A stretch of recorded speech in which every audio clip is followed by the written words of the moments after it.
our weekly live stream where we will be inking this large 11 by 17 drawing that features Wolverine versus Juggernaut.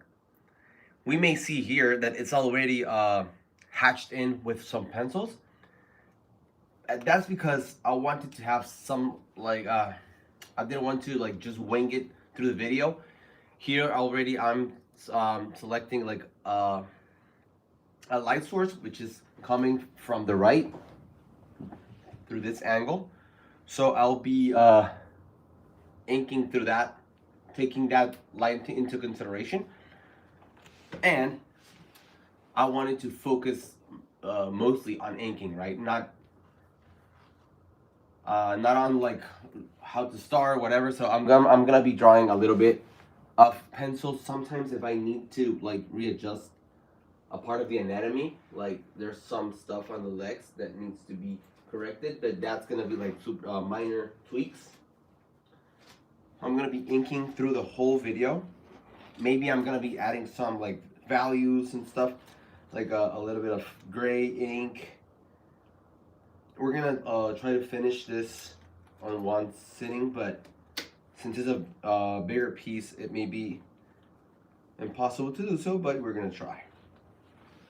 Hi Tony, hi Thunder Fox, hi Steve, hello, and thanks so much for being here at the very start of the video of our live stream. Thank you so much. I'm really grateful for you to be here at the start. What was I doing? Sorry. I'm just gonna grab my pencil real quick because I need to add, yes, this one. Thank you, Tony. Thanks. I'm glad you like it. Just gonna add a little bit of tightening. Here, I'm just gonna focus a little bit on the tendons, iliotibial tract. I don't know if that's spelled correctly, but this is a muscle, like a large tendon that goes from the glute and goes here into the knee, well, to the side of the knee, and then goes into the peroneus bone, which is the one that is the one on the side. So we have to keep track of that a little bit, because when we ink, it's easy to lose a little bit of that anatomy if we go too strong on it. If you see here, because usually when we think about Wolverine versus X character, we always think that Wolverine should be the main character, right? That's the easiest way of, oh yeah, that's the focal point. But no, if we make an insight on this drawing, we can see that the main character is Juggernaut, right? He's just basically Wolverine here is just making the scale of this work. If we see this Juggernaut is immense. If we put the Wolverine onto the side, he's 1/4 of his size. This is a really large Juggernaut. So I'm gonna start inking the Wolverine first, and I'm gonna be using, I have a different pens here, which these are your pilot standard drawing pens. They're really cheap in Japan, but not so much here.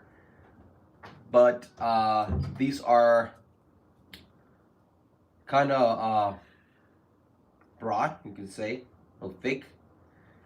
And I like these because the quality of the nib is very, very slick. So you can make large, long lines with this, but they still have this scratchy feeling that gets you still has the feeling of control, right? For longer lines, 100% like that, like you're gonna be using a fude pen, which is this one. This is a Tombow fude pen, and it's like very good to make like longer lines and thicker lines. We also have another fude pen, but this is the hard type, and this like the blue one, dark blue, and the dark green, it's the soft type. So it's even slicker, but it's harder to control.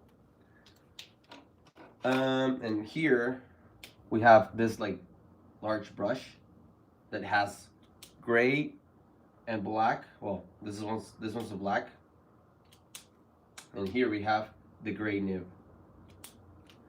Both brush tips. We also have smaller. These are the Sakura Micron. If you've inked before, you've seen this, but these are the Japanese versions, so they're blue instead of like beige. But it's the same thing. It's just the Japanese version. This is a 005 and a 01. And then we have a zebra fude pen, or sign pen, you can call them as well. It's basically the same thing, but this ones are a little bit like sturdier. But I like the Tombow ones for longer lines. This is a Pentel fude pen, or you can call it like sign pen. And these are like, this one's like stronger in the nib. It's like very small, good for details, but you can always make broader lines with this. So this is like, those are the tools that I'm mainly gonna be using, and also, of course, the traditional brush pen in black. This is waterproof ink, and also I'm gonna be using the traditional gray, but with this is a water-based. I mean, yeah, it's water-based, so you can kind of move it a little bit with water, or it's not gonna be as permanent as the waterproof ink. So kind of the same thing, but it's one's like a little bit smoother than the other one. I also have permanent gray, but it's too dark, so it gets like too muddy at the beginning. So I'll be using it, which if you see, this is the difference. Like, they're both gray, and you're gonna be seeing this, and it says number 137. Both, they say the same thing, gray. Both are Japanese, but the main difference is that this one that has the gray cartridge, and this is the waterproof version, and this one is a water soluble version. So take into consideration, because this one is way lighter than this, and this can, like, you need a tissue to move a little bit, because it can be very determinate with this one. Okay, so just a heads up with that. Okay, so we're gonna start with some contours for Wolverine, because this is in first plane. So right now it's easier to just wing a little bit. Yeah. So the lines I'm gonna be using are kind of geometrical, kind of like, I'm not gonna be using 100% like curved lines, because I want it to be like, still feel like blocky, right?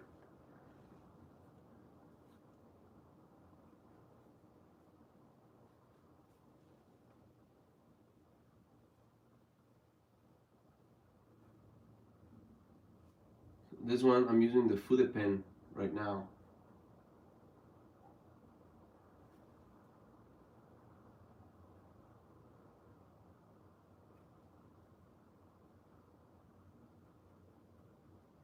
Okay, so now we're entering this part.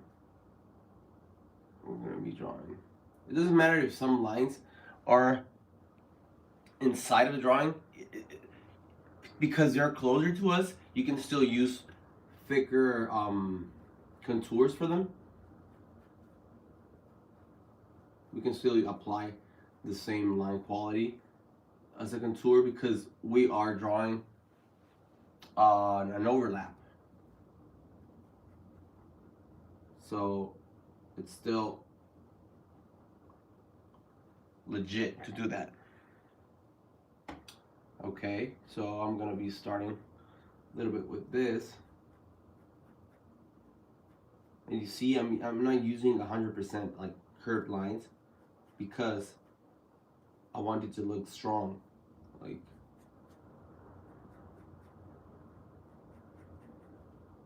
I'm gonna get my hands like a lot dirty with this because of the graphite, but it's okay.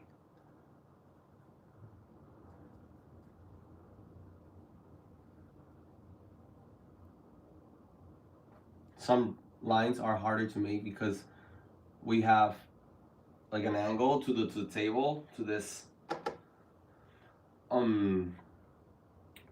wooden surface, right? So sometimes I actually need to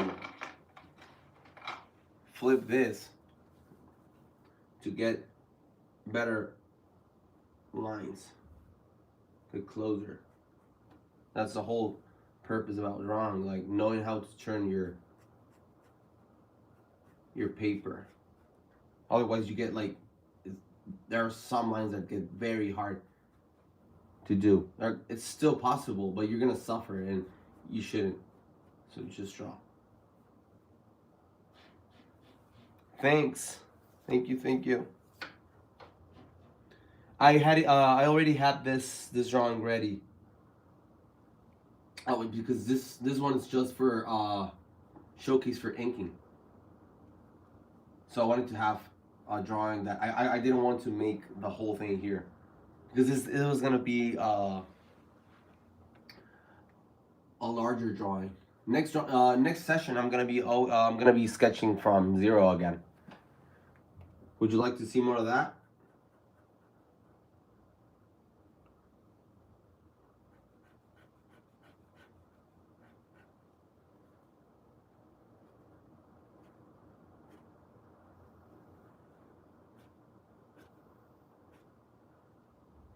You see, I'm dragging, like I'm pressing, then I drag it down to make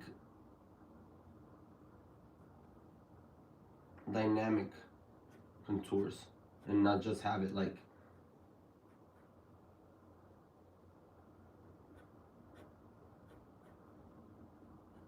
like a boring contour, because this is traditional art, right? Like there's always going to be some kind of mistake. You have to understand how mistakes actually make your work unique in that sense, and how to take advantage of those mistakes, right? So sometimes the line doesn't come out perfect because of X or Y reasons. So it's like, okay, so how can I make this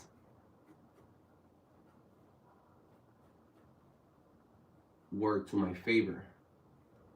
Like, okay, right now we have to have like this contour for the knee, like very thick, so it separates from the Juggernaut in the back.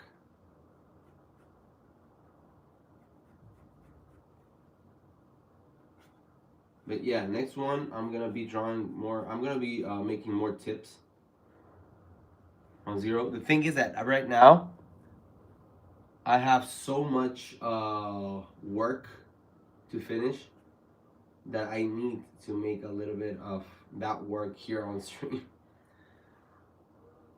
But also keep you guys entertained with how I make this process part of my daily job, right?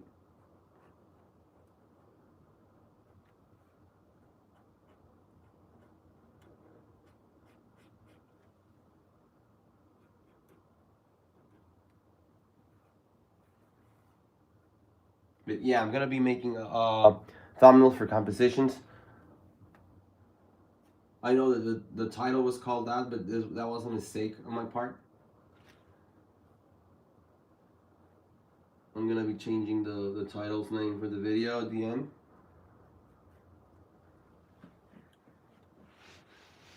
I could make something after we ink this, at least the most important parts, right? to make some drawings at the end. But for now, we are finishing this. I changed my nib to a soft type.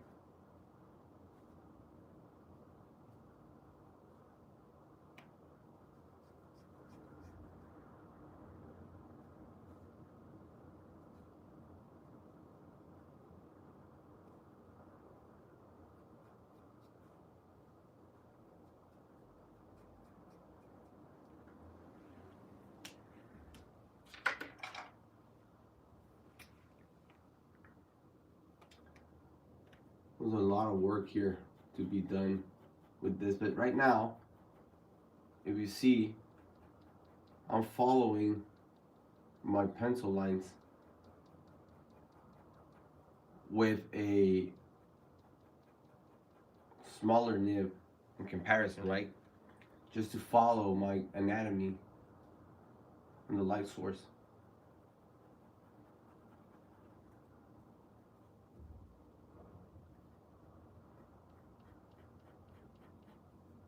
So I prefer to keep the thicker lines outside and the thinner lines inside.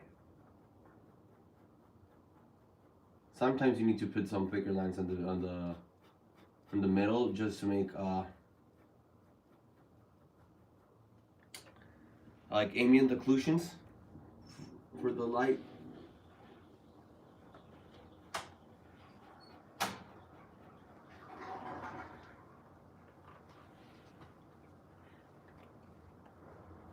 But this one is like, this is standard hatching. I'm just following here the anatomy, which this part that I'm working on, it's the trapezius. And now I'm working on the latissimus dorsi, or the dorsals. I don't know if it's dorsi. There's a lot of parts that I learned in different language than when I say it in English, like, oh no, it makes no sense, but it should, right? I don't know, it's dorsi. These are the lats. Well, not this. This is the arm, right? The forearm.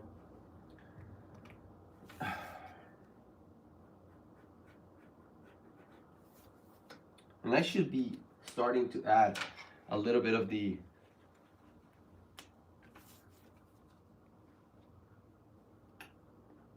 permanent black here, because we don't want, like, we want already contrast for this. If you make like a part too dark, you can always add some white out.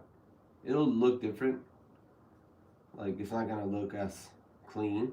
But sometimes when you ink, if you want this to be scanned and to turn it into a digital painting or whatever, like, you can still use it.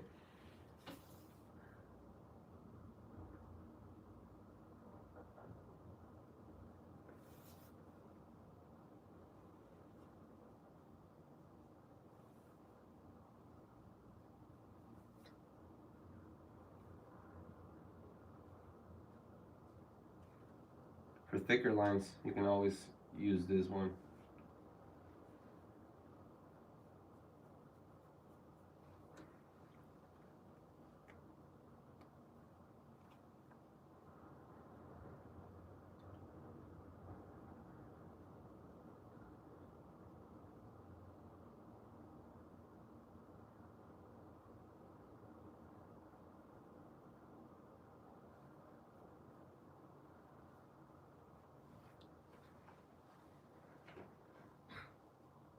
The upper parts are harder to do because it's a little bit further away from the center of my attention here, but it's still gonna be done. It's still be done.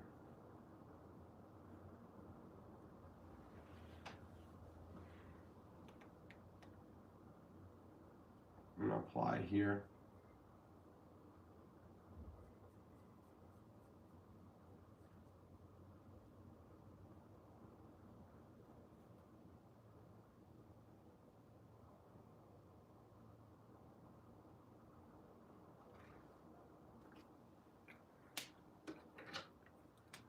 I'm switching materials depending on the area. Since this part is majorly yellow on the character, I cannot apply the same level of darkness here. So we use different materials to cover that up.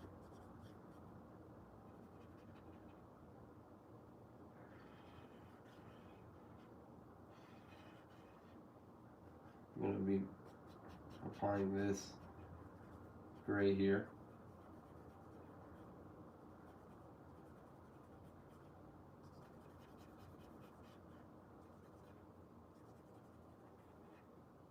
For those lines.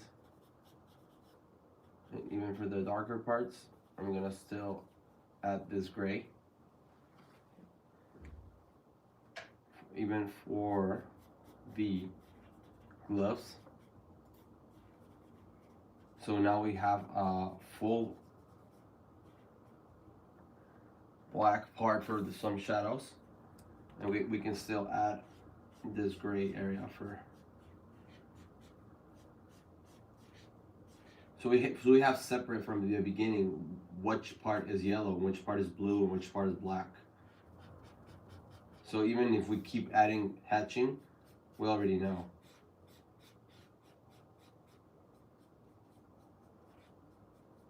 I prefer to add these kind of grays, because black can be a little bit too daunting at the beginning because we don't have a lot of work going on.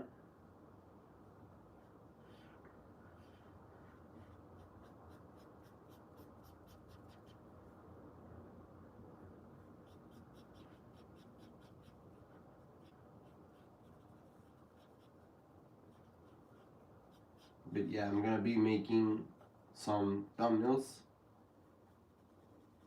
after I finish at least with the Wolverine, because I think it's also part of the understanding on how to make a composition like this, right? So let's keep adding the shading to it. Sometimes you run out of these, and then we get at the middle of the drawing. But since this is gray, it's very standard, very neutral gray, it's very easy to replace with another. But I think I have more of these. So see here, there's a cast shadow. So now the anatomy is like starts to pop a little bit more. And all of these details that we applied with pencil can be easily rendered with the gray. It's a very high contrast.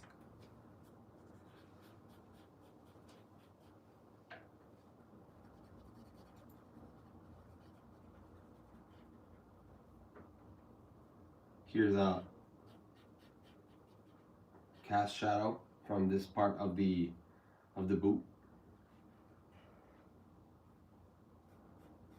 And even then, the pencil that was underneath shows up a little bit on the gray areas, on the shadow areas. And I think it makes it look a little bit more alive. Okay, so let's ink the parts that go on the bottom and the top.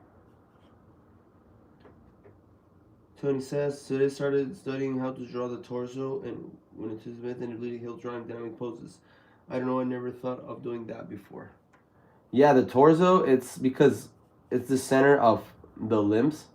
Well, most of the arms, but the arms are the limbs that make the whole movement, right? And they hold the head, so it's very important to understand how it actually twists. So yes, you're on the way of true improvement now, because understanding that's like, oh, a lot of stuff is gonna make sense on how some dynamic poses can be placed. Also, if you understand how it looks in perspective, it helps a lot, right? Not only how twisted, but how it can be seen from the top, from the bottom.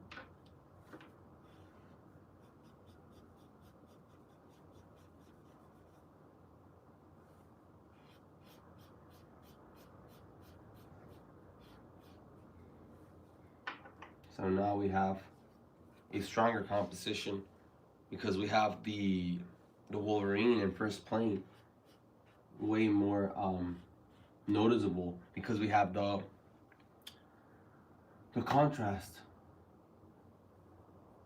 We're gonna add a vein here, and we can still add more like lighter gray tones on this, but I think that for this we can keep going on like this. Let's put some black here because the boot, like the shoe part, has this black rim.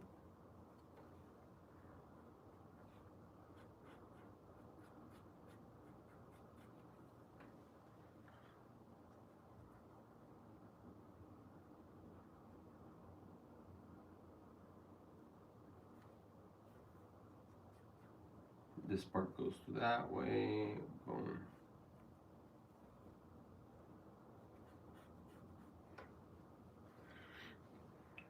But yes, to everyone that wants to learn proper dynamic poses, take that advice from Tony that the torso is one of the most important parts to master in order to get dynamic, more dynamic poses, right?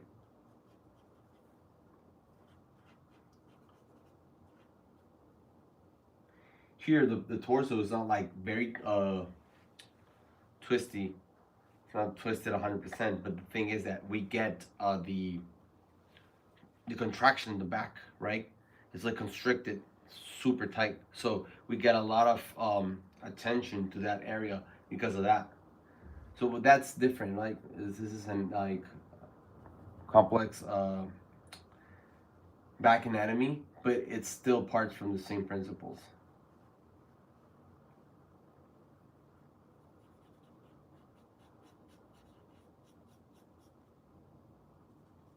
Keep adding.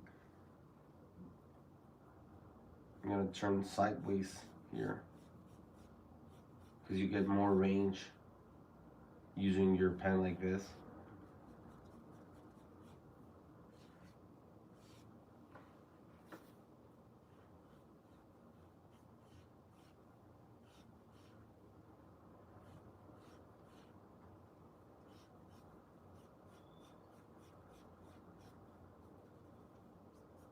Remember that this area is supposed to be blue, so it's better if we have it all covered.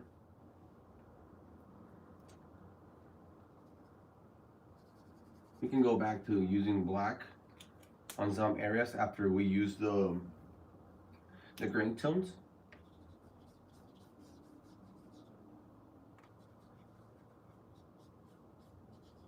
We can even add some like core shadows, which are the terminators here, the darker shadows that make the form actually turn here. So when this is the darkest part of the shadow, right? When it's going to the other way, it's changing planes. The harder the plane, the harder the core shadow is. Sometimes you cannot like see it right away, but it's because it's so sharp that it turns super harshly into the other plane, to the other tone. Let's add some serratus here.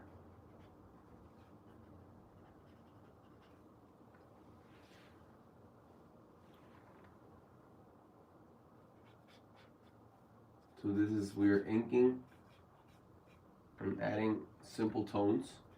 It's basically cel shading, but with the gray and black.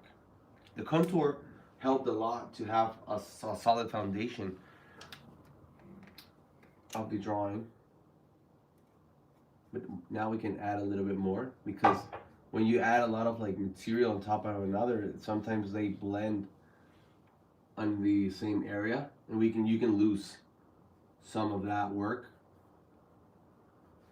So you can go again and be like, okay, so I need to add a little bit of black here, a little bit more, okay, so it reads better. A little bit of hatching. We can add a little bit here, okay. So you basically make another contour, but now you only add it where it's actually needed and not everywhere again. It's like, because you're gonna be making multiple passes of different materials right here. We're gonna leave this highlight on this area. We're gonna pass again here.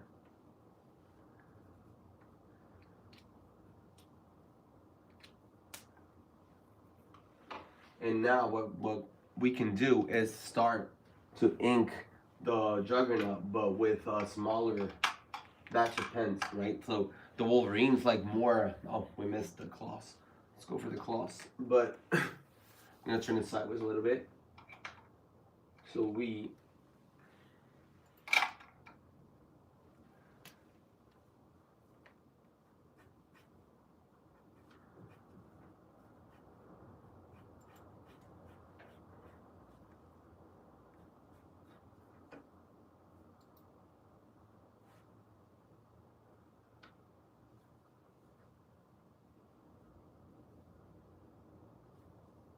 for some lines, it's better to go inwards, and for some lines, it's better to go outwards. It depends on you in the end, right? But like some parts, it's harder for your arm to make the line to the right, and sometimes it's easier to make to the left. So you have to turn the paper like this every now and then to make your lines optimal and not have it like very complex, right? You have to make yourself favors. It's not a prison. Now I'm gonna add the other plane of the claw with a 005, which is like the smallest one we have here, just to not make it like so flat. Okay, I made a mistake here on the claw, but that can be whited out.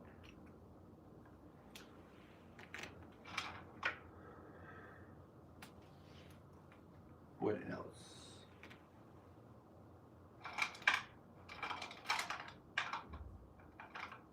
Okay. So now we're gonna be working with a 0.5, which is on the broader side, but in comparison to this thicker lines on Wolverine, it's very thin. They're way thinner than the first lines I did for the contour for Wolverine. You see, like, this is way easier because I'm turning my wrist to the inside. To the outside, you like it's harder because you have a limit. But you see how the hand goes inwards a lot more. There's a limit here. So some lines, like quicker lines like this, it's better to make it like to the outside, but to the inside, you're making a longer turn, so it's easier to maintain a curve.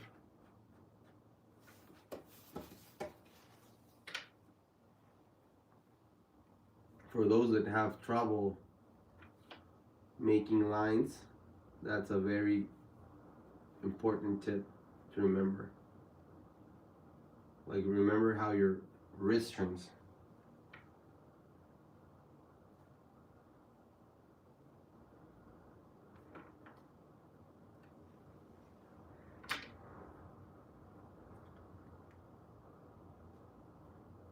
So now I'm gonna go inside the face, and I'm gonna be using a smaller pen.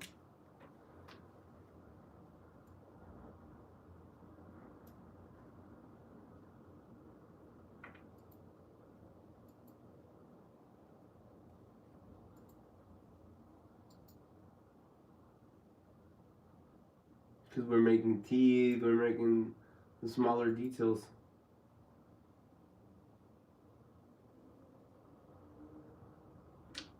Sometimes we do have to go back and add a little bit of gray inside of some parts. But it's not gonna look as like intense in comparison because we still have like a larger area here.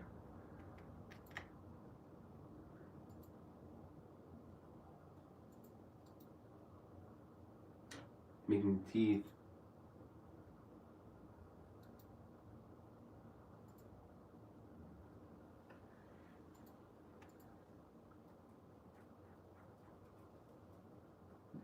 Then we can path again for this, right? Like this smaller.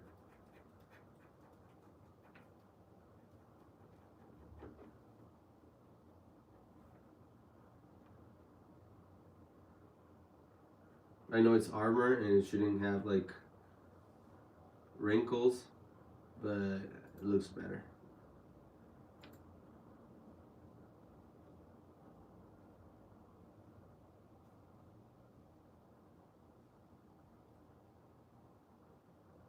We add a little bit of asymmetry through the eyes.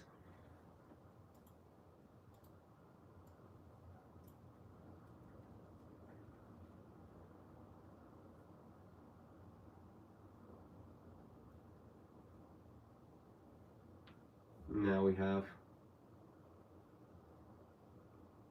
the details on the mouth. We're gonna add some hatching for the bottom of the tongue because we want that to be like a focus for us.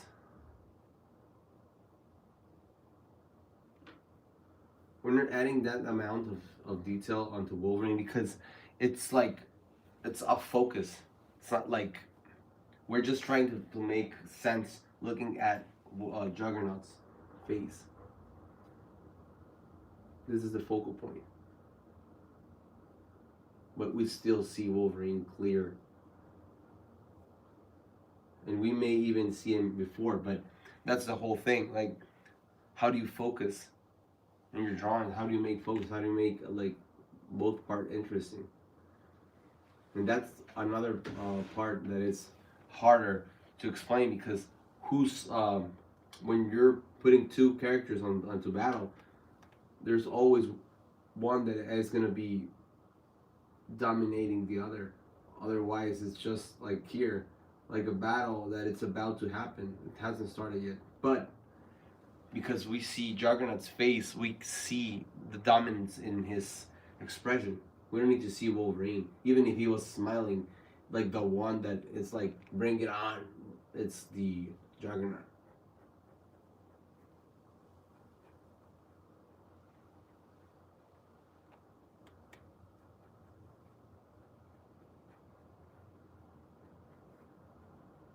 So we start adding smaller details for this. Does somebody else have any questions in regards to inking?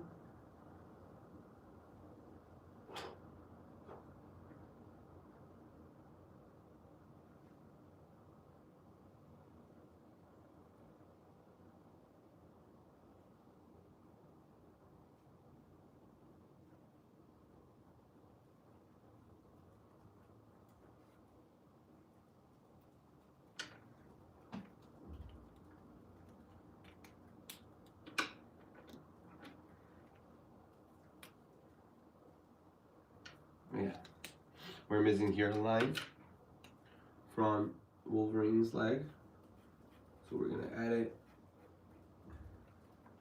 right away. And afterwards, with digital, we can make some adjustments.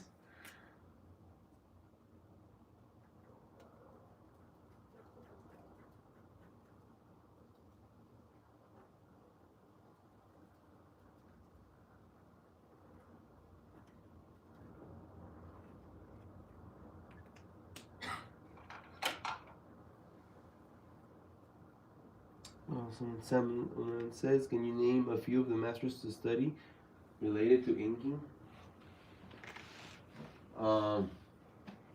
You have Kim Jong-gi, which is like the first one that comes to mind. There's also Topi, which is a grandmaster in inking. We have also the creator of Mike Mignola, the one that made Hellboy. We have, if you want to like properly study inking, we have I forgot his name. It was the inker for Jim Lee.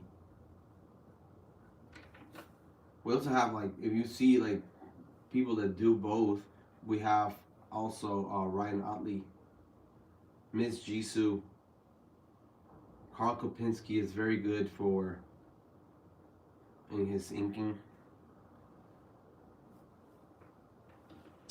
Steve says, should you master figure drawing before focusing on inking and shading? Well, it depends. You can focus yourself to understand shading and inking with simpler stuff, right? It doesn't have to be the figure. You can start inking like props, like the belts for the characters, whatever. Like if you want to start already with this. But from what I've seen here is that you most of you want figure, right? Like how to make figures from scratch, right? Like I can try to make some, but sometimes it's due to time constraints, it's harder. But I'll try to make you some of those lives. Remember, I do have my Patreon, which I'm always adding new stuff.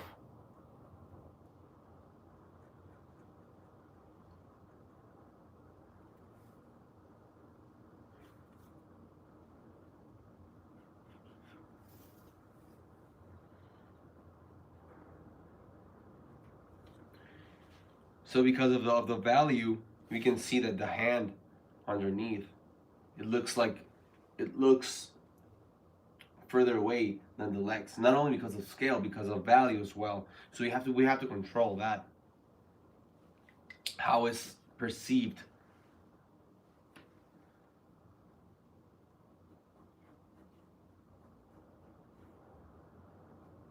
This is like a grayer tone for a pen. Still black, but it makes like a grayer undertone. So it's good to make depth, right? To not make the lines as black as the ones that are in the front. Hi Rafa, welcome.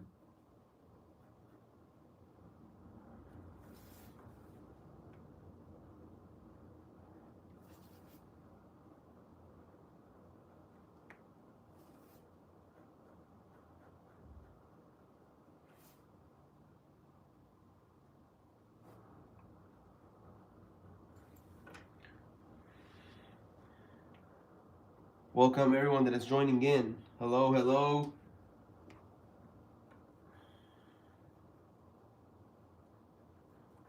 For the ones that are just joining, that are just tuning in, this is a inking session for this 11 by 17 piece that I already penciled before the session.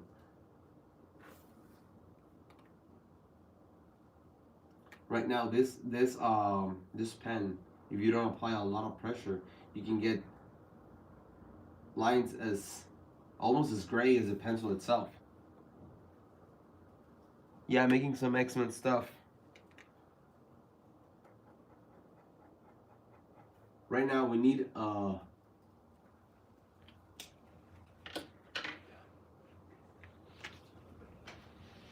gonna be applying some gray tones on the Juggernaut itself, but it's gonna be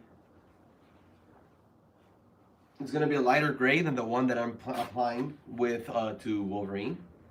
right? So we can still have some tones and depth. I'm gonna be using this gray, which at first may seem that it's almost the same as this one, but that's why we have the tissue for it, because we need to have it clearer in tone.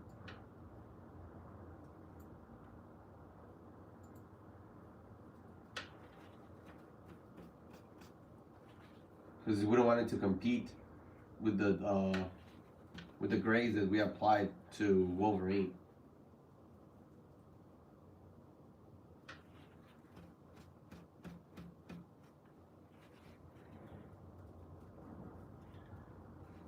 Do I do commissions or not anymore? Yeah, I do commissions.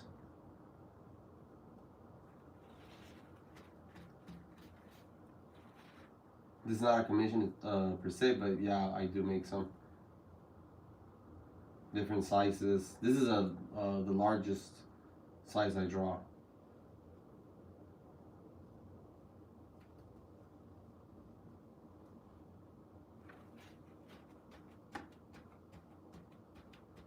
It's very important to control your grays. What I'm saying is, how do you decide the line weight of each stroke? Is it anatomy or perspective? Both, actually. Yes. It's both, because we need to understand how the fundamentals are being applied here. Like, see how we applied the depth to the mouth. Now we applied some grays to the inside, and now it looks like a cave. It looks like it has depth in it, right? And that's how we start going for it. Like, but we're always gonna leave our thicker lines for the Wolverine. It has to be the darkest line because it's the one that we have in the front. So we start. I'm gonna leave. Well, maybe. No, yeah. I'm gonna leave this pencil here.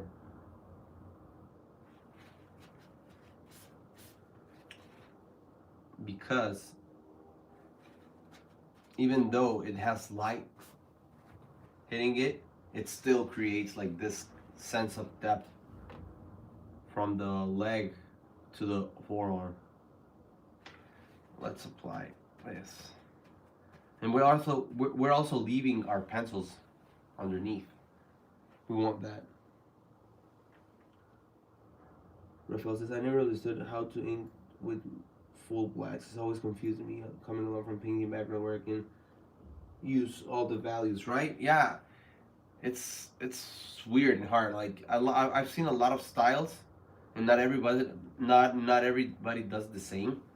Like I'm always fearful of some compositions. Like if we're making like a simple composition, like a simple portrait or whatever, like it's easy, right? Because we can just apply like Alex Ross like shading to the face, like all the eye sockets and all that part's in black, and it makes sense because it's just one thing that we're looking at.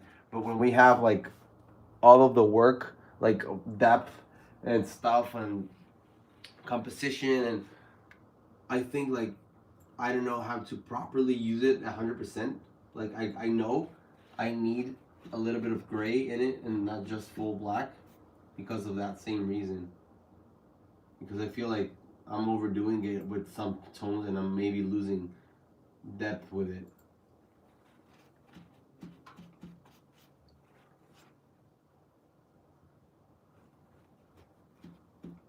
But it does take like 50% out of this, like this gray with it. So apply some value to the bottom of this part so we can see the anatomy unfold. And now we apply to all the parts that are dry basically. And let's see let's see what happens if we apply this gray to that. I feel we can get exactly another value that we were missing.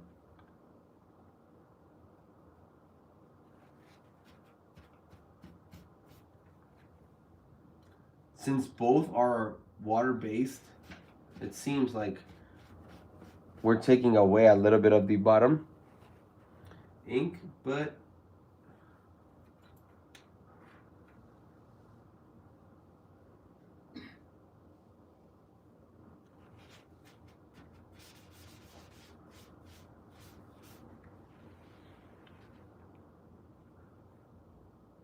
here we're applying a little bit of horse shadows just to see how we have more detail on the inside,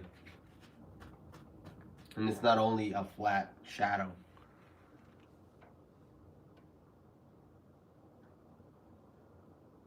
And instead of going with full black lines, we make lines with a gray brush pen, and we start finding the other values that don't get confusing with each stroke, because if we keep adding black and in the middle of it, it gets very hard to read.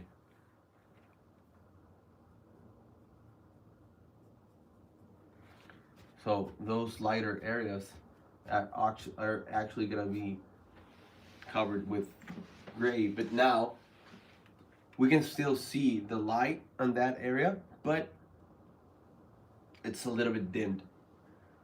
It's not full white now, because it's, as I said, it gets confusing if we don't put an order to that. Like here, if we have this shadow from that area, we need to apply it onto this part as well. And we're slowly turning our form here. It is important to keep the grays neutral.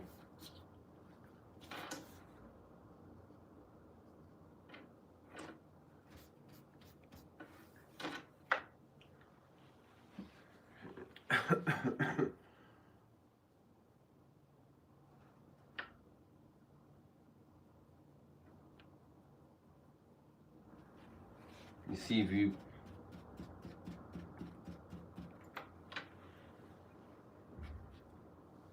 and that, like, controlling the thickness of the ink, it's kind of hard, because sometimes you don't know exactly how dark you want it, but sometimes you just kind of trust the process, and it's better to gradually add like the whole thing instead of just going full dark on it, because if you want to like take it back, it's easier that way.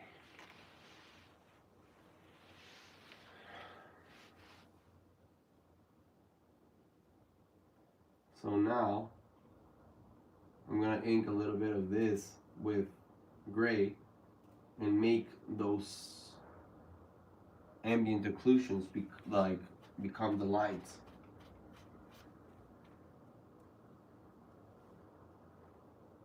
So we're applying lines, but we're also applying some value on some parts, which makes it clearer into the depth, right? So in this occasion, we're basically adding like a painting value to this, even though we applied some line in the middle. But that's because we want to see that. Any recommendations for gesture drawing or on YouTube or books?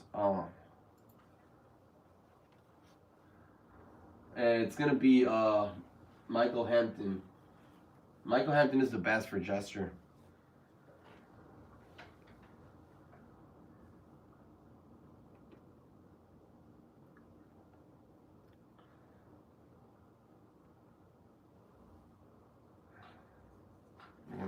some dark here.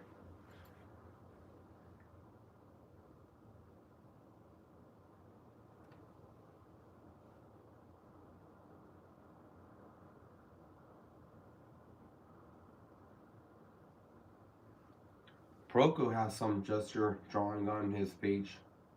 They must be like old videos now, but I clearly remember he has a video on that.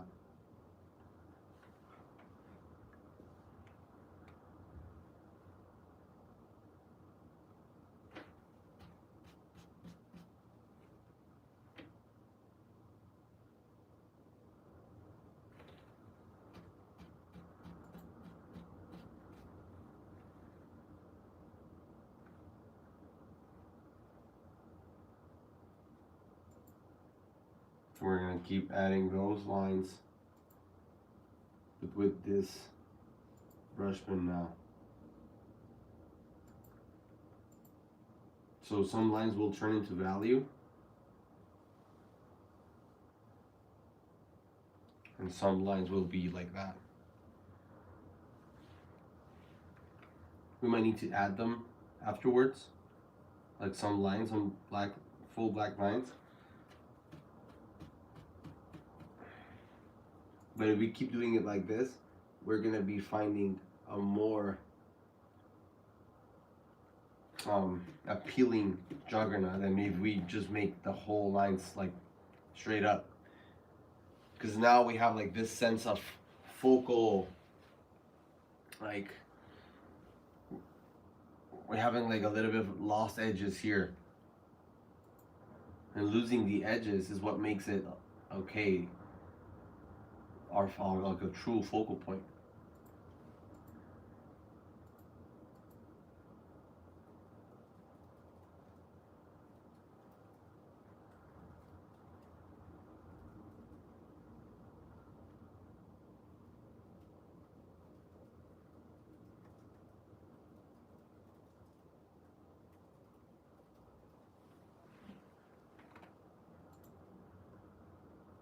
I'm sorry I cannot address like all of those questions because like thinking about a tutorial about someone else's channel or whatever, like I think whatever I have in mind, but having that information on hand is not easy.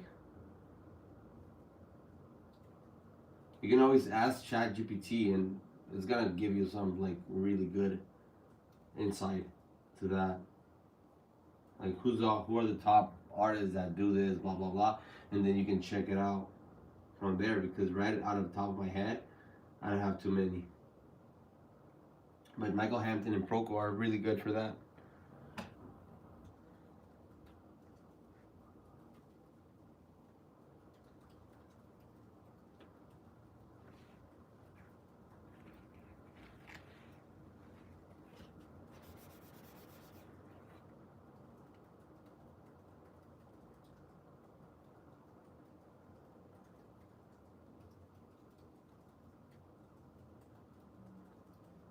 When some parts clash with the same tone, you can just add a little bit of white on that part.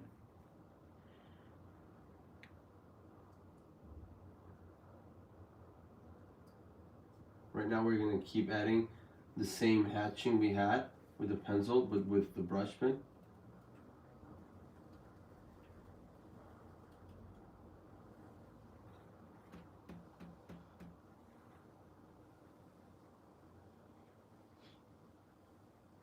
And we're going to start adding some gray to the inside of the helmet.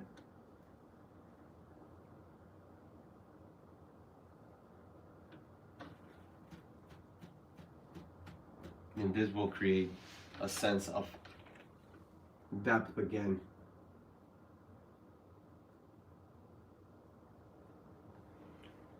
So we see we have a lot of like things going on here. I'm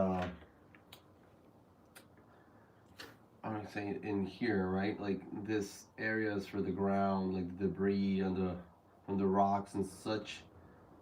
We're gonna add simple tones for the parts that are on the darker areas.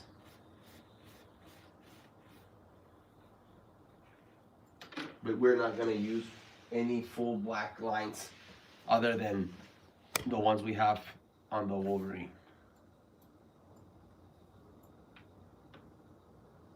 So we have this here, it means we have to add like a full value to the leg and add a little bit more to the areas we have, right? So again,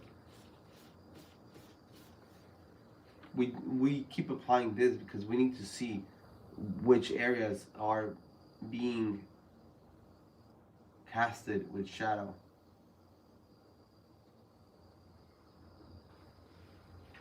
Now we have a little more depth to that part, but still too much. So we need to control it a little bit. We have to dim it.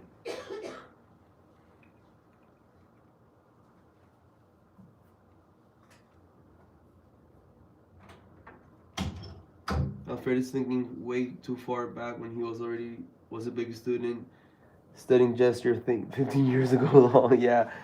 Oh, the thing is that it's right now. I'm not thinking about masters or whatever. I'm always thinking about how to improve whatever I'm working on. So the older techniques are harder for me to retain right on the top of my head. Like if I just make a small investigation, I can always like remember a lot of stuff from when I was studying.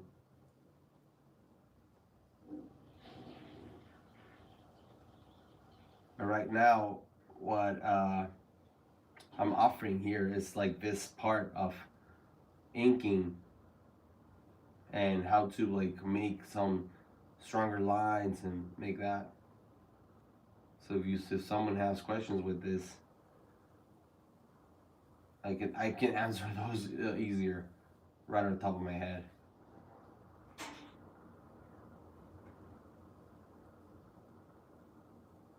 How important is to go to art school to learn to draw and become an artist? Well, it is as important as you need it to be. Like that's a very open question. In the sense that how important do you think it is? Like how much of an impact would you feel it would take?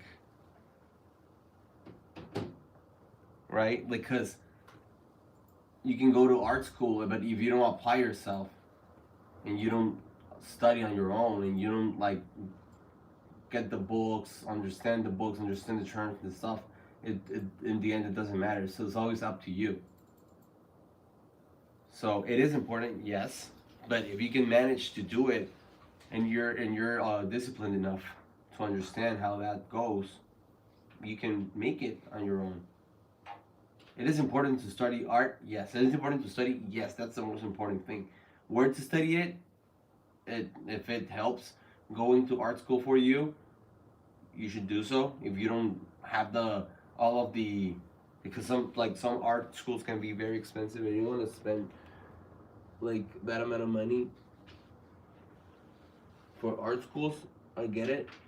You can always make it. Like the art school I went to wasn't that good, but I learned a lot from others, and because I was involved in 100% like art, like it made me think about other stuff and learning from other artists online or whatever. In the end, like it was mostly because of the people I met.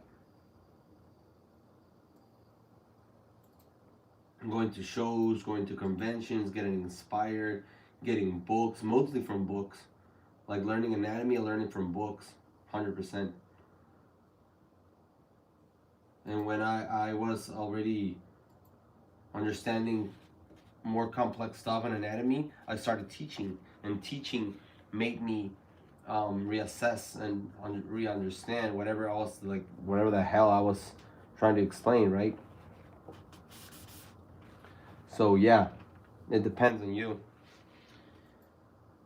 Bertman says, if you ever draw Street Fighter 6 character again, I would love to see you Lin Fen. She's really big in Japan.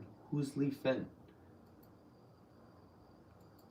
I don't know who's Li Fen. Is she like a a character on the back.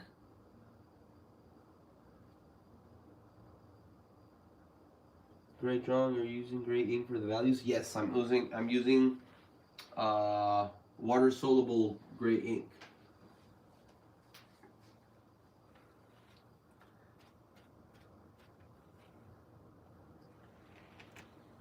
Oh, okay. Now I see Lee Fan. She's like Chun-Li's student, or okay. Now I see. Thank you. Well, maybe. Does she fight though? Or she's just like a background character?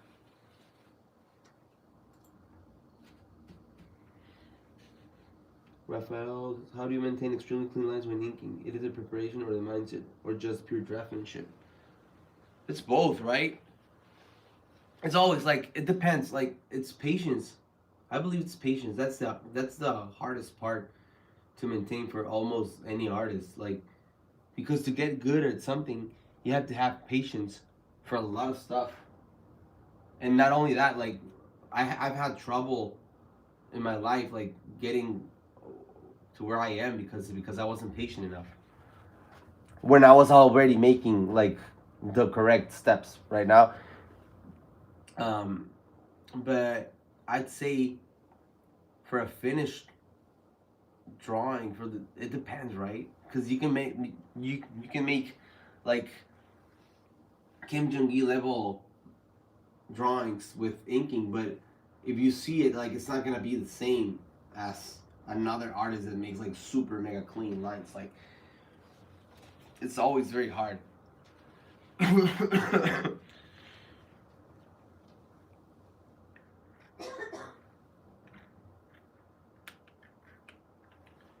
I don't think I'm gonna be making a leaf fan on my own, but yeah, I'm always open for commissions because I have too many characters already on the line that I want to make.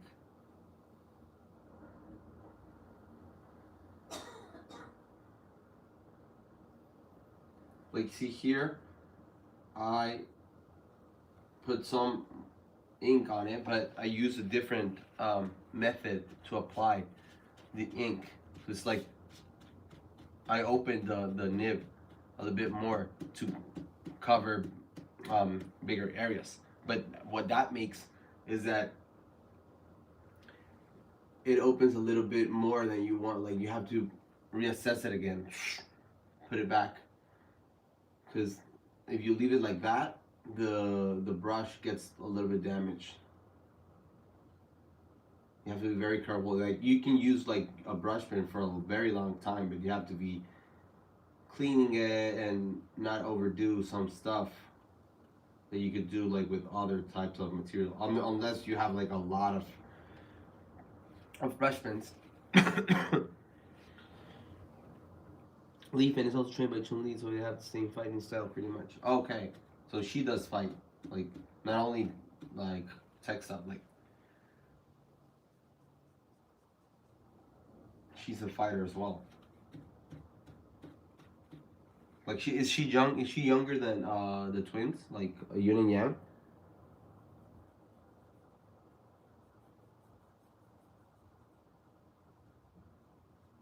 Like see, I applied this here like if it were watercolor. Because in the end, I'm gonna leave this area is getting the light. So if we make all of these rocks,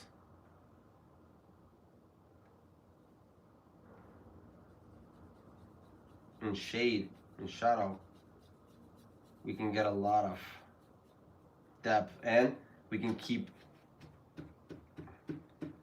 the brightest part of the composition, which is this area of Juggernaut. We can make it a little bit like you can make it pop real good. Now we can apply a little bit more of ink. So for this, like in order to just make this kind of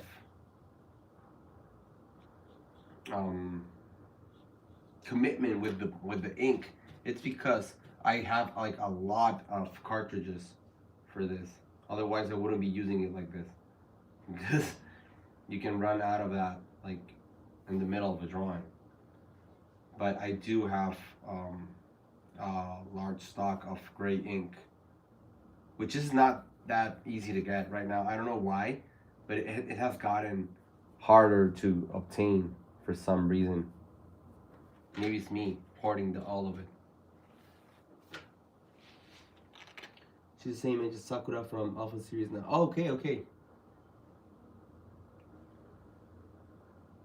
Yeah, maybe I'd be drawing her, but yeah, as I said, I have like so many characters right now that are mostly X-Men characters that I have that I want to draw.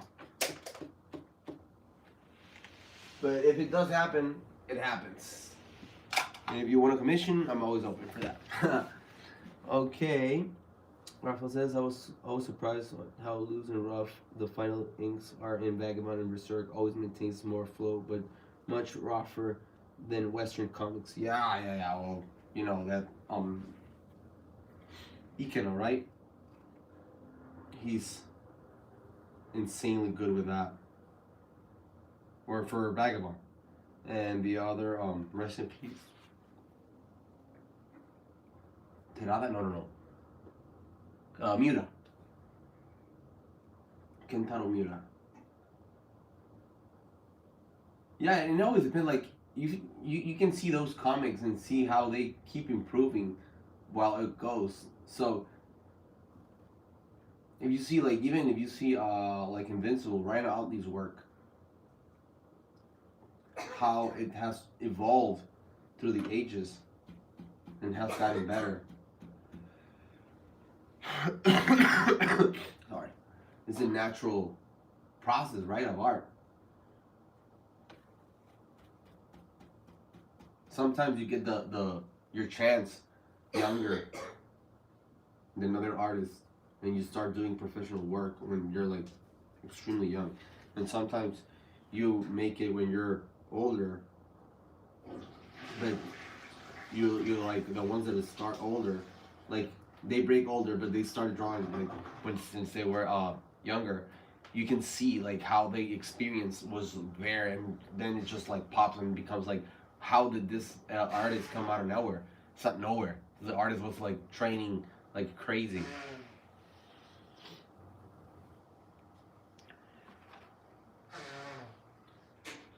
So, yeah, nothing like really random, right? It's like it's going and evolving. And here we still apply the values. I'm going to leave this area very light. And we might need to keep applying some values to lose it a little bit. Sorry. I'm applying a little bit of depth here. Some crevices in this area.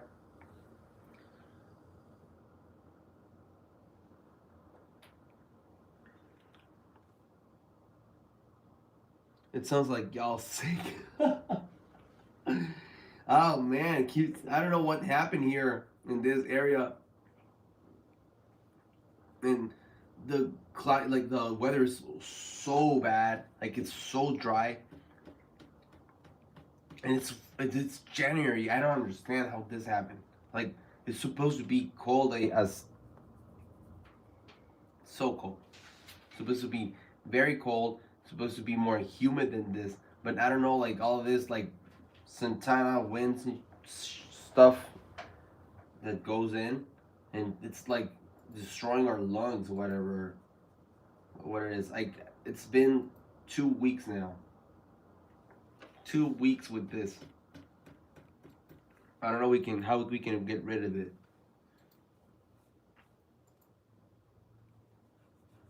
Like we've taken medicine, we've taken a lot of stuff. That's why I like even then I'm talking here.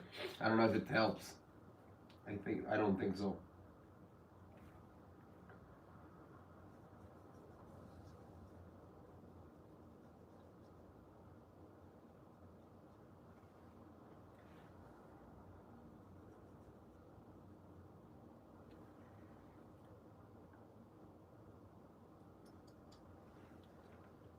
Yeah, I'm sick. My whole family has been sick for a month. Yeah, you're fine. That's great. I mean, like, where you're, like, it depends where you're based at. Because here in this California area, damn, I've seen a lot of people that are sick, like a lot. It's weird. But because we're not used to this weather in this time of the year. Like, this weather goes in October. But now, like, it stayed from October, like, it hasn't left. Snowstorm and NC, damn.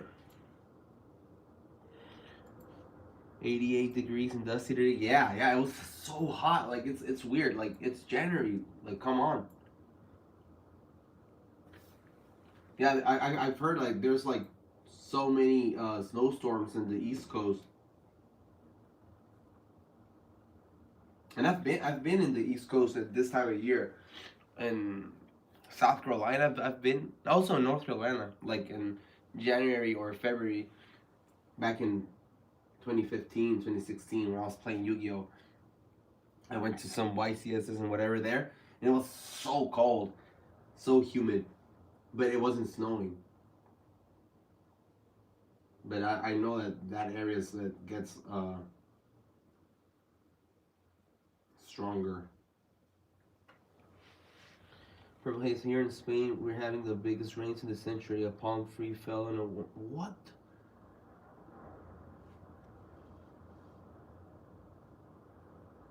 Tony is in Texas, and the words it got was below 20 degrees. Wow, that's cold. So the weather is basically dying on us, right? Hope it gets better.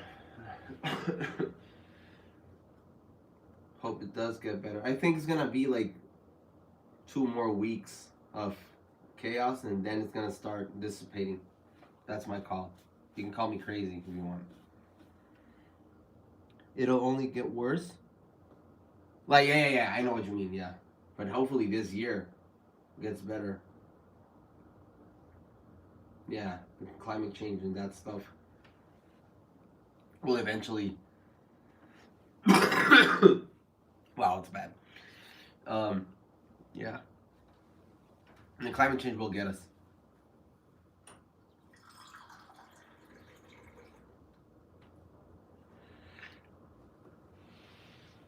I'm gonna drink some water.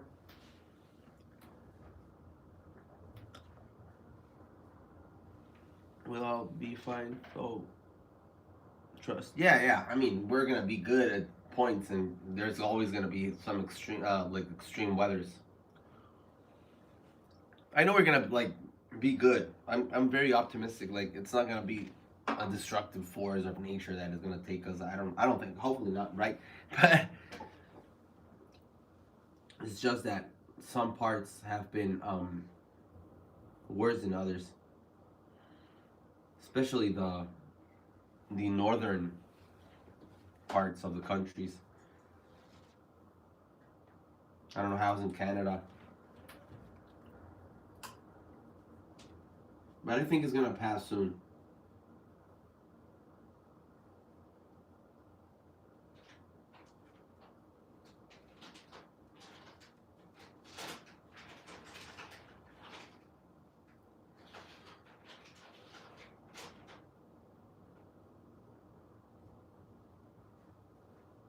It does. It does snow in some part of Texas, right? I believe.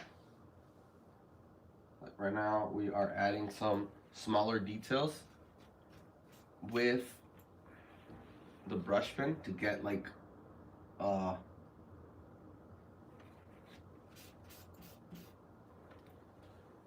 harder shapes on the deltoid.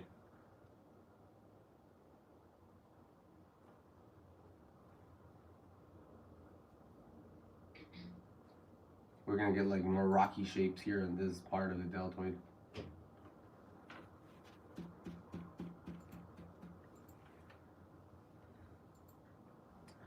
And I'm almost running out of this one, so I might need to replenish it.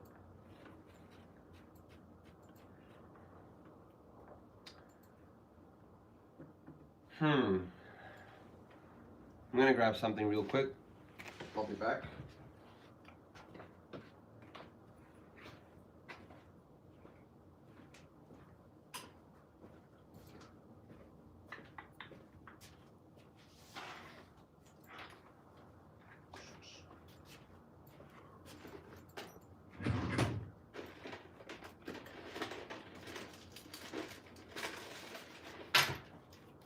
Grabbing some refills.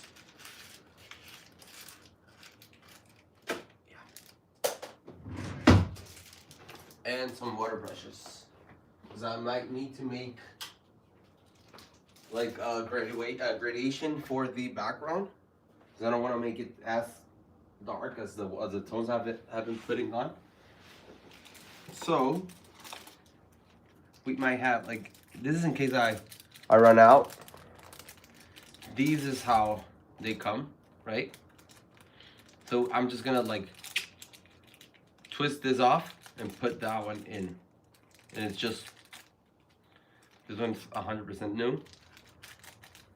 As I said, in Japan these are like really cheap. It's like $1, and also they're easier to get there. Not, they don't have them anywhere. Like, I don't know what happened with the gray ink, but it's like it's running out. And I'm going to get a little bit of a water brush. Hopefully I have some with water. Or do we? This one? Yeah. Do we have another one though? This one, we have two here. Yeah. So this is also a Pentel water brush. I'm gonna be using, because this is why I use the water soluble one, because I want to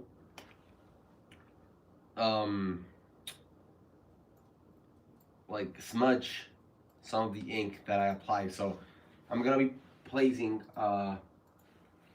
this one first. Well, I'm gonna apply the ink, then the water, and at the, well, I'm sorry, I'm gonna start over again.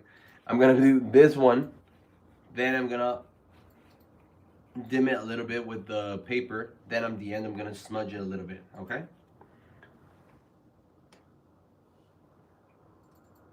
Yeah.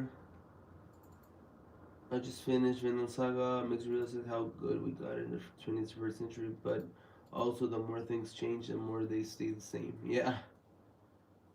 And Raffle says, no, Tony says, was the manga good? I hadn't watched the show or read the manga. I've seen some, and it looked good.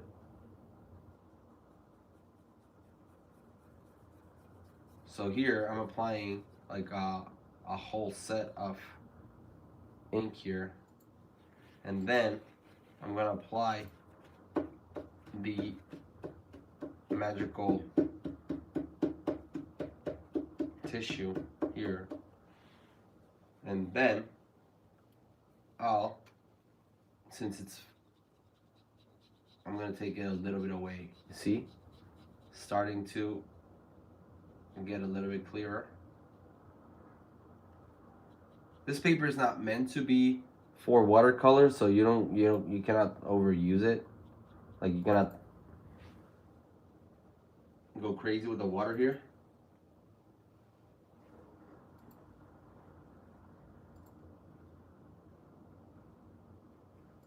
But it still helps.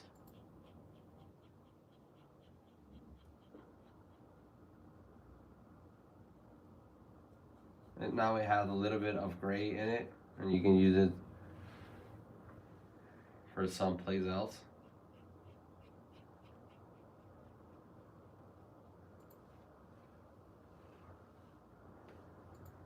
Even here, like, now you can get a little bit of this smudge. It's a very good combo.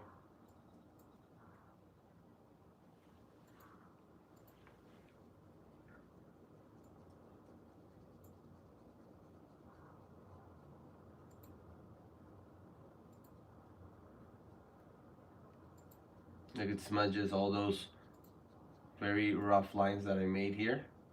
Now with the water brush, I can move it. We can get rid of those full white areas that we had here.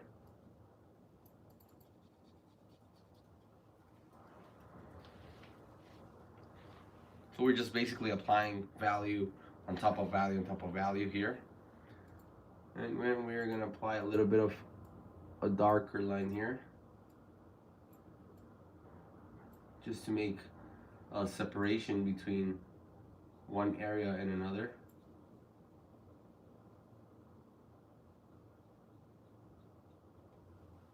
And then we see, like, is it too dark? Yeah, it's too dark. And put this.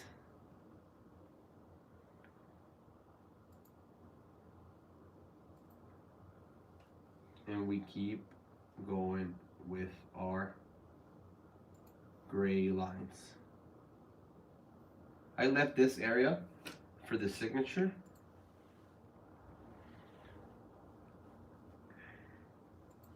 No, this is not it. This is for this one.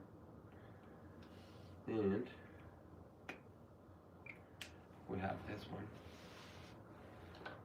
This part will eventually dry, but right now it's like, it made like a bubble.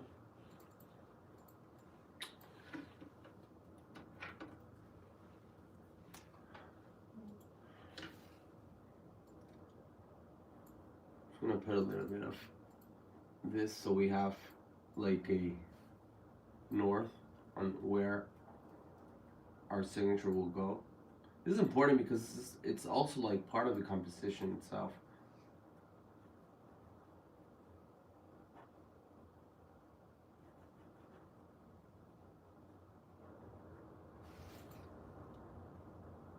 How did I come up with my signature? Okay, my signature is like a made-up kanji from AceCore, which, well, I don't have. Maybe you can put some paper on it.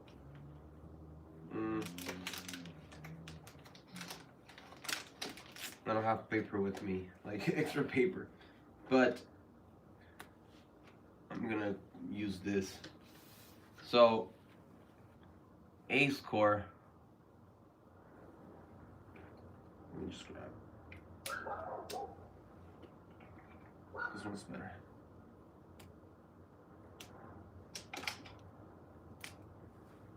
It's AceCore, but in Japanese, it's Ace, which is the katakana for E or E, the katakana for I, which is E, and Su, so it's Ace, it's Ace, and Core, it's Koa. So, how it works is that it's I made a kanji with this. So it's like they're mixed up. So this one becomes that one, and this one, which is this, you get this line on the bottom, you apply it, which is also for ko, which is like child.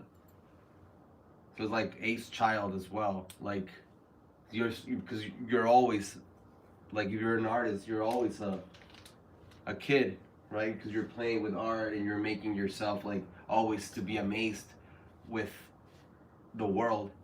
But it's also AceCore means like to have like your hand full of aces. And it's also my name is Alfredo Cardona, so it's like it's a bunch of stuff. I just went out of the way with that one, but a lot of people has asked me before.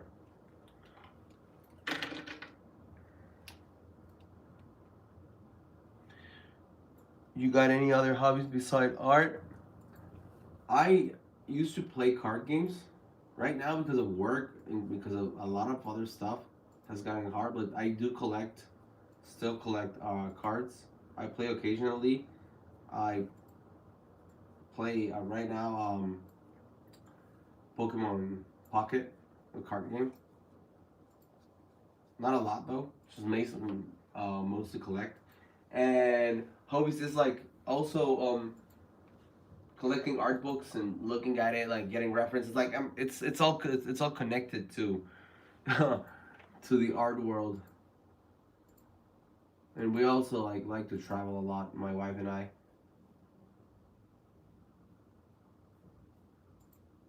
We love to walk and travel.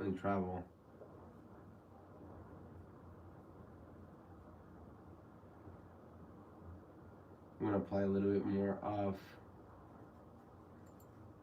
the darker tones here.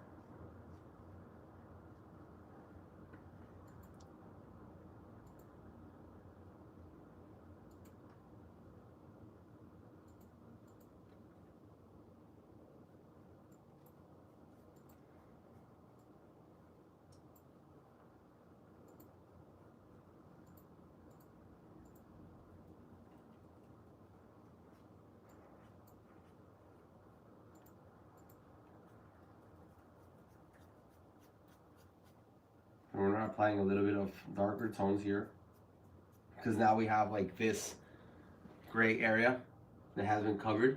Now we have more room to work with.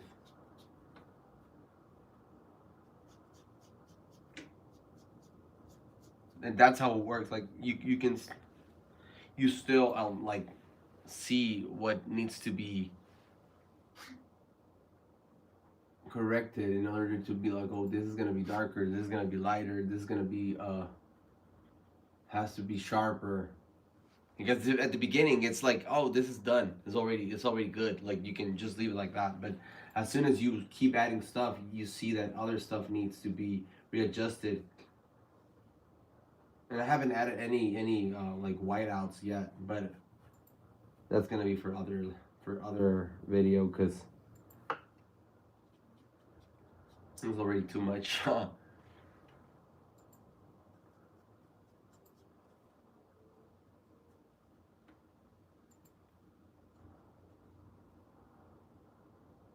Here we add a little bit of these lines. And we keep adding the dark contour into Wolverine. We might add a little bit of inside hatching just to like have it more strong, but we're basically getting close on this too at least. Like I like the things in the back I'm gonna keep adding like with like a lighter gray, but you see how this went from the pencil that we had to this like richer tones of gray and black. Like you can still add and add stuff, but like if you see here I didn't add any like dark lines. It's all gray because we want to have like this area with the concentration for this. I mean for the focus area. Any courses for this year? I don't think so. Like making the YouTube lives and the videos for Patreon, it's the closest to a course I'm gonna be giving. It's not that it's very hard to make the course like to give it, but it's hard to get all the people like in a group and like have the dates and all that stuff. Like it's too much responsibility that I cannot like withstand right now. Like when I was just basically when I was only making the school and I was only imparting classes. Even then it was hard, but it was easier to do because that was the main source of work that I was applying, right? But right now I have like a lot of cover work, commissions, shows, and all that, so it's harder to have like a set date for that. If it does happen, you'll know.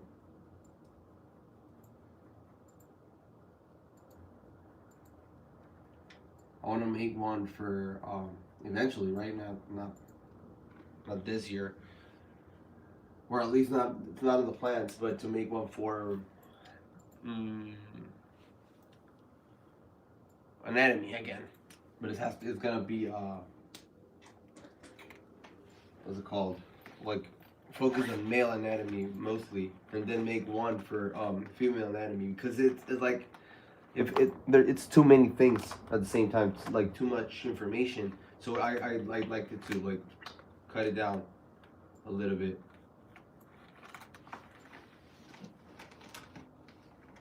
What tutorials do you go over in your Patreon?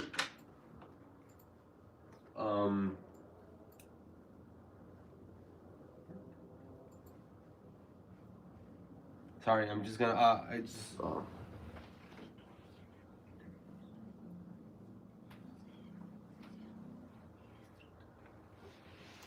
we have like fundamental, structure, composition.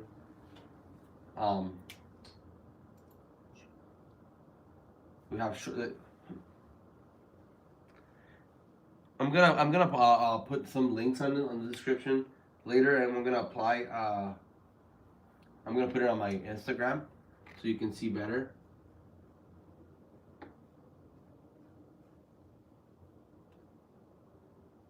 We have how to make like finished images with Procreate, like illustration from start to finish.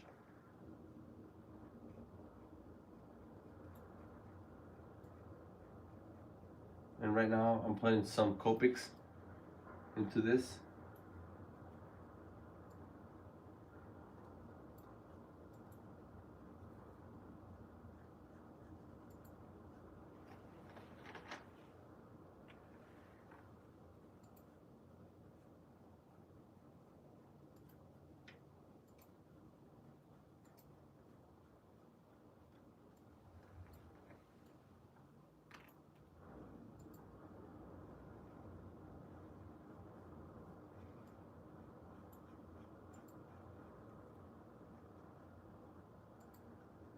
And this one will close in the values that we applied.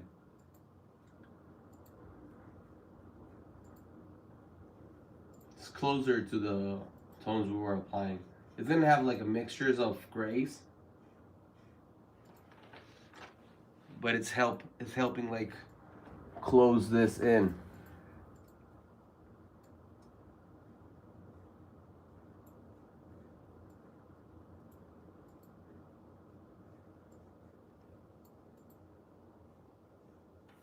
For the gloves, I'm gonna keep applying with sorry.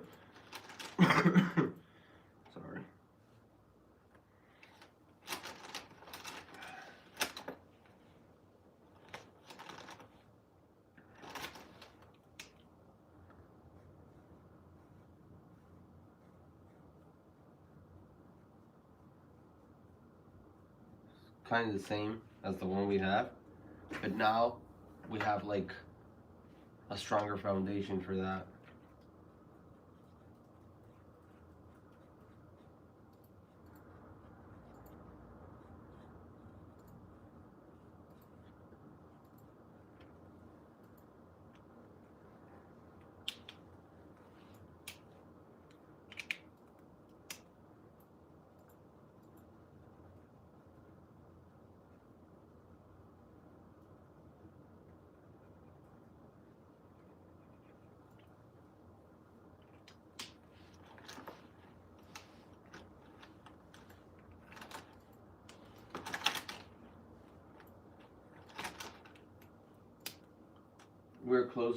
We're getting close to finishing this. Do you have any other questions?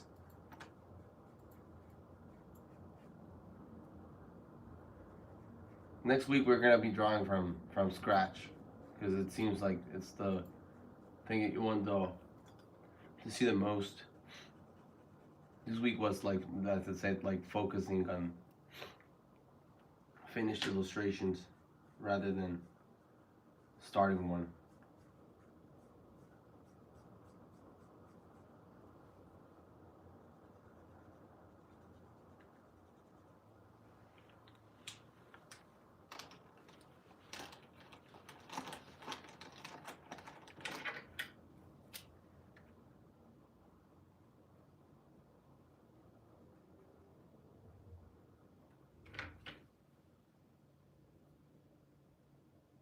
Would you recommend Sketch Lab courses? I'm thinking it over. In Spanish?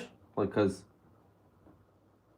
those are in Spanish right now. I used to have the English courses, but I don't think they have right now open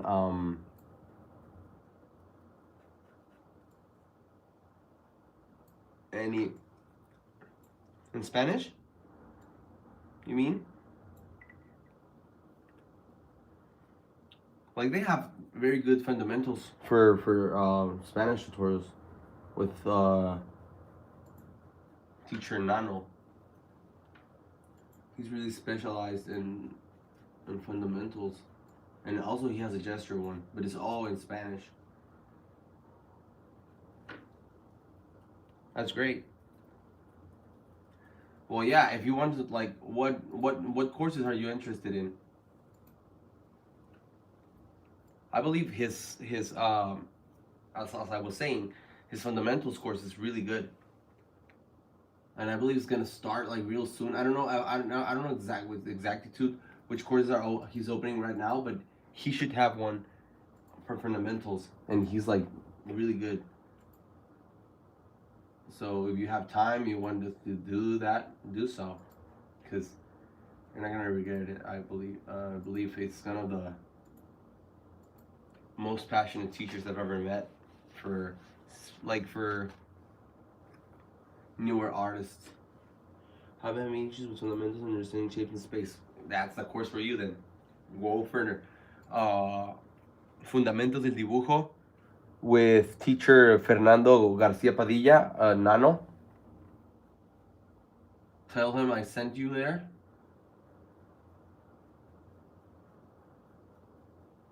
He's gonna be happy about it. You can write in SketchLab. You can ask there, or directly ask in the Instagram, or you can write also to the teacher himself, Nano Malora or Nano Garcia Padilla in Instagram, and he's very likely to respond and give you the tips you need and the course that's gonna be best for you.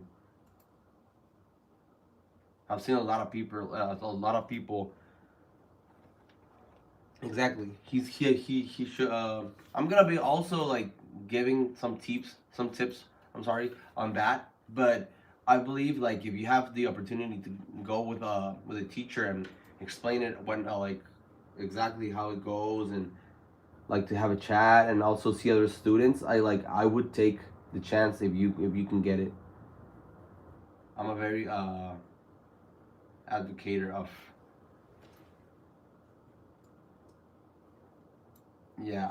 understanding with a teacher and seeing how it's actually like, because here in the YouTube lives you're gonna get like the information, but there you're gonna like be able to make more questions and participate even more. You get like the assignments and such, which I don't do. Okay, see. Okay, so we are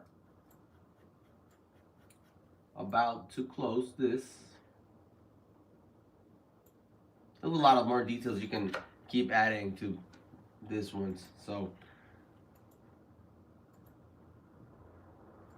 which I may add more, but right now I think this is enough for this video. So this is what we did.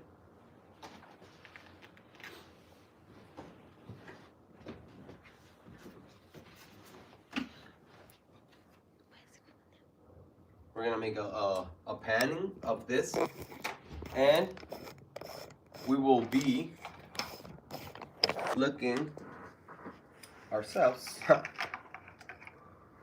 next week with more gesture and fundamentals, but like drawing from scratch. But like as I said, if you have the chance to go with a mastering, you speak Spanish, go to SketchLab, because he will definitely have teacher Nano will have some very good tips and very good exercises for you to practice on.